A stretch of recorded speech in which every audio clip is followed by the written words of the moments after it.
Vous êtes Ernest Kaplan? Oui. Je suis Sibylle, la femme du professeur. Vous inquiétez pas, tout va bien se passer. C'est la porte là. Patientez, ce ne sera pas long. Ce monsieur arrive régulièrement 1 heure avant son rendez-vous. Il a peur d'être en retard. Installez-vous, je viens vous chercher.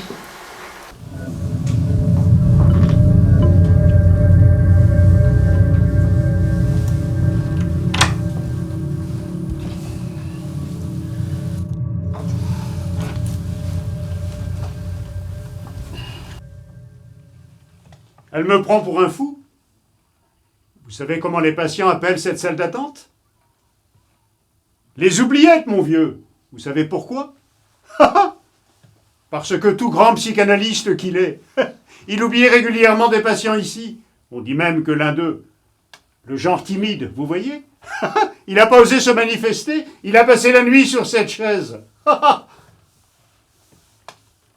Maintenant, c'est son épouse qui reçoit. Les oubliettes, je vous dis.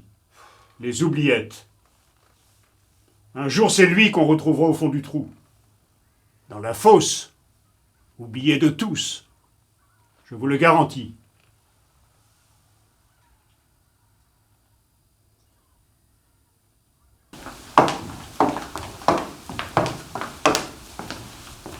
Je vous laisse quelques instants. Mon époux ne va pas tarder. C'est la coutume lors du premier entretien. Prenez en quelque sorte contact avec les lieux de vos prochains échanges.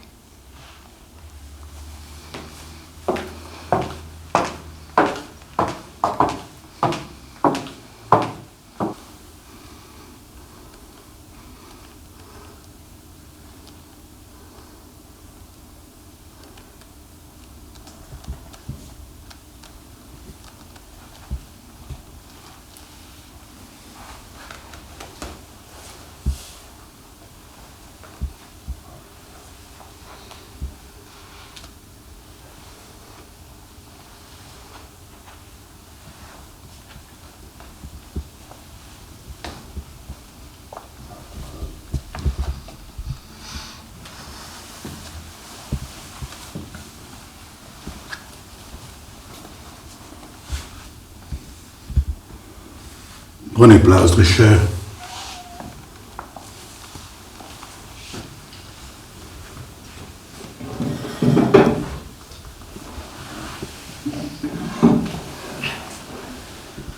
Alors c'est vous qui vouliez vous supprimer? C'était une excellente idée. Quel dommage d'y avoir renoncé. Le retour à l'inorganique, la mise à mort de soi-même. Quel couronnement inouï d'une vie. Un acte artistique, cher ami. Et, en matière d'acte artistique, j'ai écrit un traité définitif à ce propos. Le suicide comme un des beaux-arts. Vous verrez en le lisant, puisque je vais vous en faire cadeau, je vous le dédicacerai. Vous verrez que vous avez eu tort de renoncer. Peut-être votre nom serait devenu une référence internationale comme Socrate et sa ciguë. Vous me direz que la ciguë, on ne sait pas très bien où aller la chercher. En revanche, un revolver, c'est facile à trouver. J'en ai un moi-même.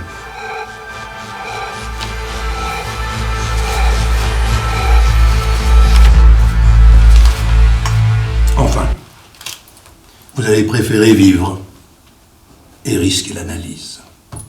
Tant pis pour vous. Ce sera tout pour aujourd'hui. Vous laisserez mes honoraires en sortant. Ce sera tout.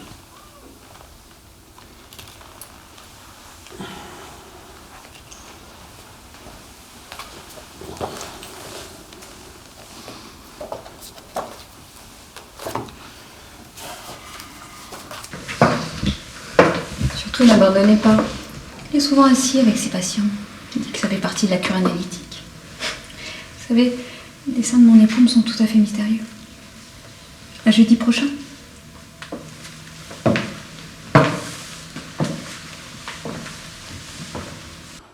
Je m'y attendais pas vraiment. Comment il a mis fin à ses jours? Alors, il a quitté la maison apparemment assez rapidement après que je me sois endormie, puisque le médecin légiste m'a expliqué. Ça fait aussi partie du calvaire de celui qui reste, d'être interrogé par la police, parce qu'on est les premiers coupables, entre guillemets, mais enfin présumés coupables d'avoir forcé le suicide de la personne quand on est proche à ce point.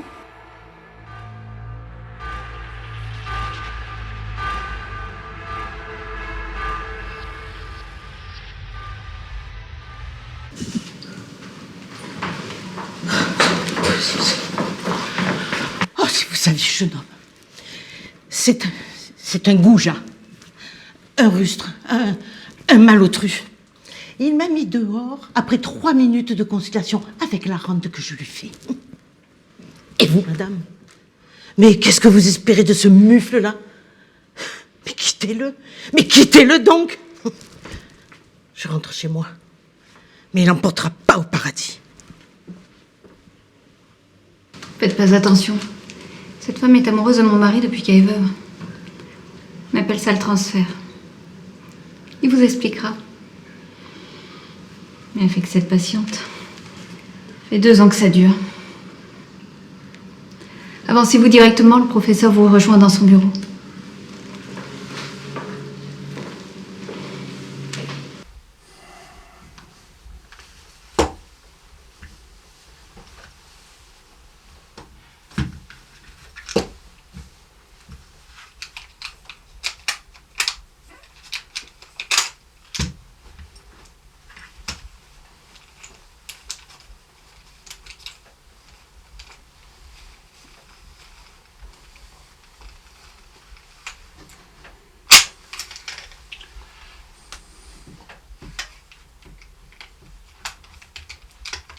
Je vous écoute, mon cher, mais aujourd'hui, soyez bref. Je ne suis pas d'humeur. Je prépare un séminaire et je vous ai pris pour vous être agréable. Justement, j'ai un rêve. Eh bien, parlez, voyons ce qu'il cache. C'est un peu gênant. Allons, pas de mystère. Et rappelez-vous la règle. Il faut aller au cœur des choses. Oubliez le semblant. Puisque vous insistez, je vous ai vu ici même, derrière votre bureau, mais drapé. Comment dire? Dans linceul, sans doute. C'est ça. Nous y voilà. Le meurtre du père. Oedipe. Excellent, mon ami. Excellent. Vous avez transféré sur mon image celle de votre estimable père. Nous progressons. Ce sera tout pour aujourd'hui. Vous réfléchirez à cette métaphore en rentrant chez vous. Et mettez mes honoraires à l'endroit habituel.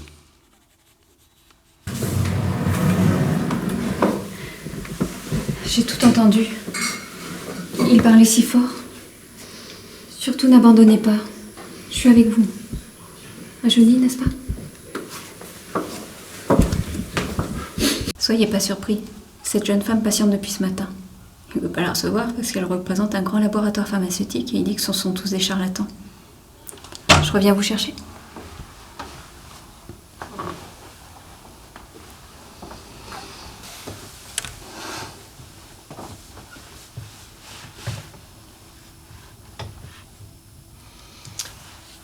Je sais ce qu'elle vous a dit.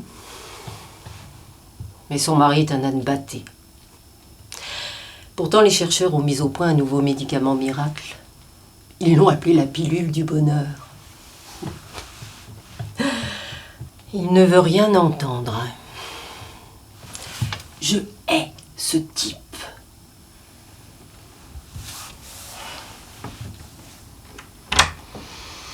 Suivez-moi.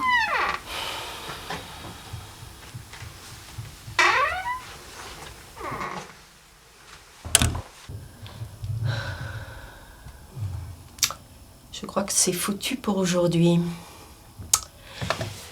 Ce n'est que partie remise. Patience. Il y aura d'autres occasions.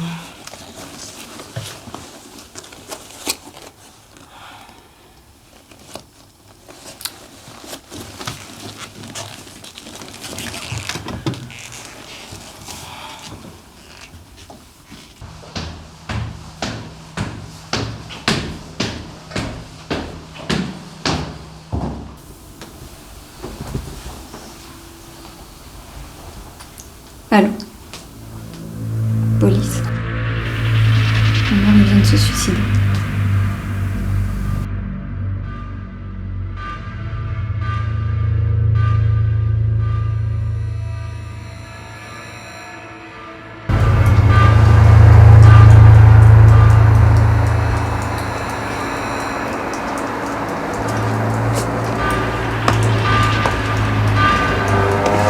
Bonsoir. Bonsoir. Commandant Magnan, du SRPJ de Marseille. Vous me conduisez? Je vous accompagne, commandant. Merci.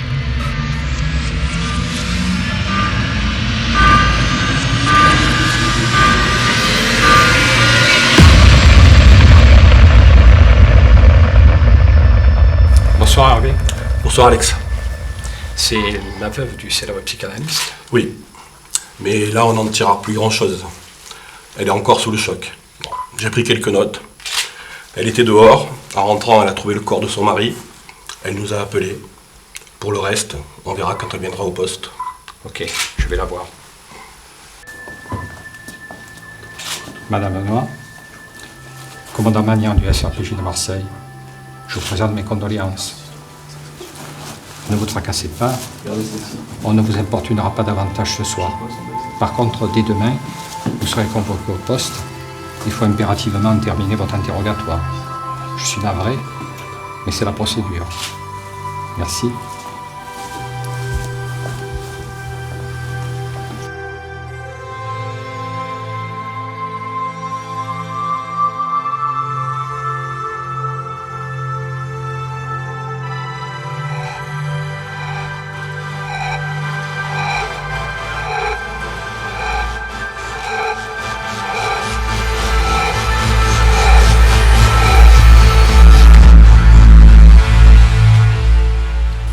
Tu me parles un petit peu de cette scène de suicide et du détail qui a choqué le légiste. Disons que ce n'est pas commun. En principe, le suicidé tient son arme en contact de la peau. Un bon moyen de ne pas se rater.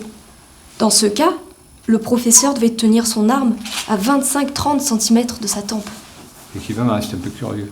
Tu peux me montrer le manuscrit qui est sous scellé, s'il te plaît? Ah oui, le suicide comme un des beaux-arts. C'est très approprié. On le lira à tête reposée. Bon. Eh bien, nous en reparlerons au siège de la police scientifique. Merci.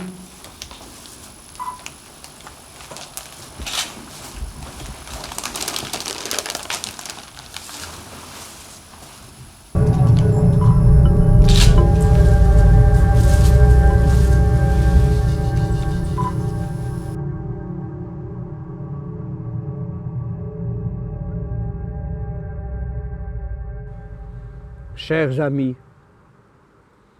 chers confrères, le maître n'est plus.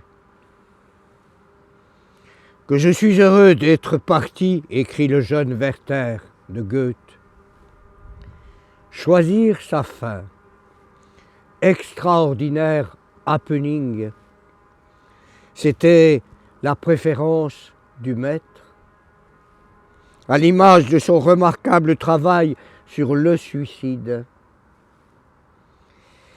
Il est dans la lignée des grands psychanalystes, Rank, Freud, Lacan. Je l'ai connu à la faculté de médecine de Marseille. Il était brillant. Son cursus universitaire a été exemplaire. Un parcours sans faute, souvent major de sa promotion.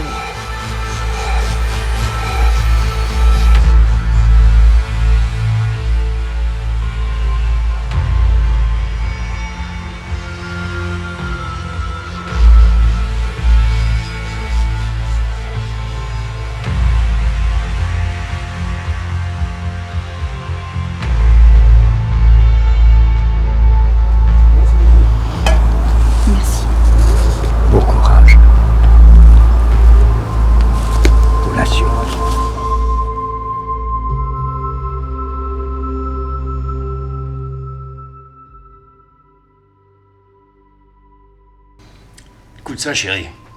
L'étude des carnets du professeur Lenoir a permis de mettre à jour une expérience analytique exemplaire.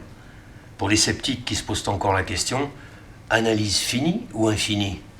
Le cas dit qu'à Ernest est la démonstration qu'une analyse peut être parfaitement aboutie, etc., etc.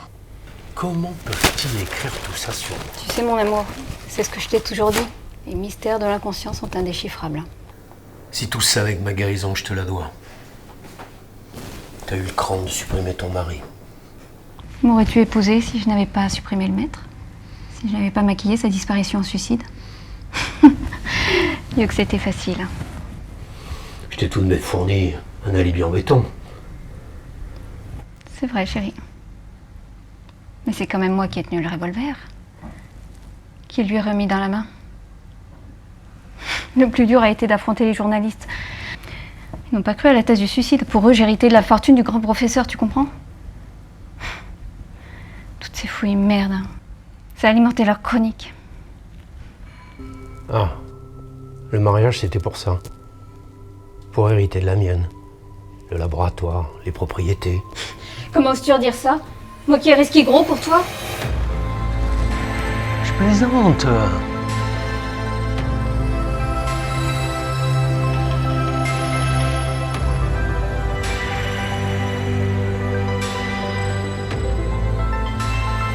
Bouge pas, reste là.